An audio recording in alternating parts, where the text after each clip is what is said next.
Many people believe that entropy always increases. Some even say that if entropy decreases, it means time is running backward. However, this is a common misconception. Entropy increase applies strictly to perfectly closed systems. In other words, in the real world, where there are no fully closed systems, it's not unusual to see entropy decrease under certain conditions.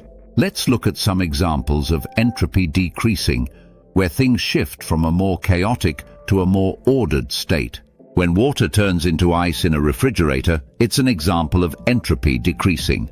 The molecules in ice are arranged in a more orderly structure than in liquid water.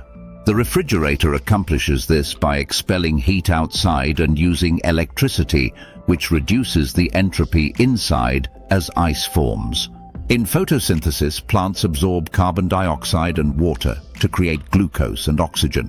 This process decreases entropy as the molecules form more organized structures. However, sunlight is needed as an energy source to drive this process, an example of entropy reduction enabled by external energy.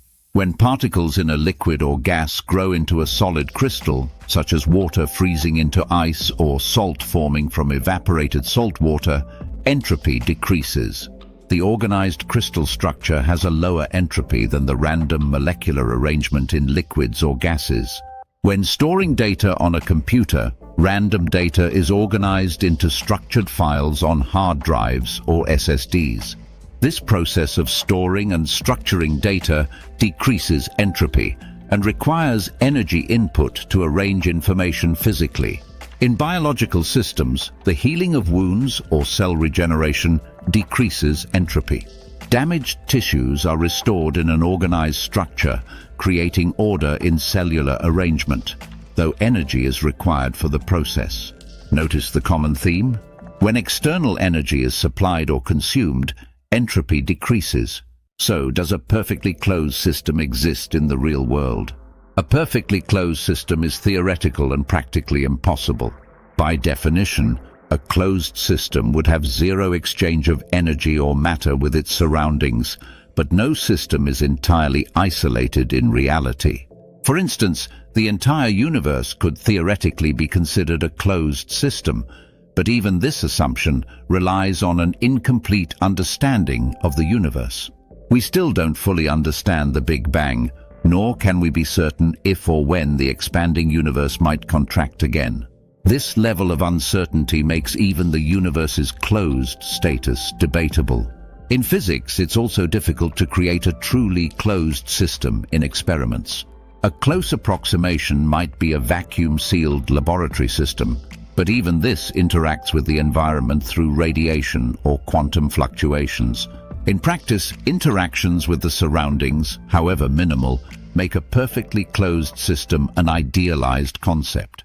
But that doesn't mean entropy always decreases. True, just because a system isn't fully closed doesn't mean entropy will decrease. Most systems still tend toward entropy increase. Even if energy or matter is exchanged with the surroundings, that interaction often leads to a more disordered state overall. For example, Earth's system receives external energy from the sun. While this energy supports life and natural phenomena on Earth, increasing local order, the overall entropy of Earth and the universe continues to rise. Thus, even with external energy, the overall tendency toward higher entropy holds when viewed on a large scale. To summarize, in a fully closed system, entropy will increase. However, there is no such thing as a perfectly closed system in the real world. If there's no external energy involved, entropy tends to increase. But with energy input from outside, entropy can decrease locally. In the real world, whether entropy in a system increases or decreases often depends on energy exchange or consumption involving the surroundings.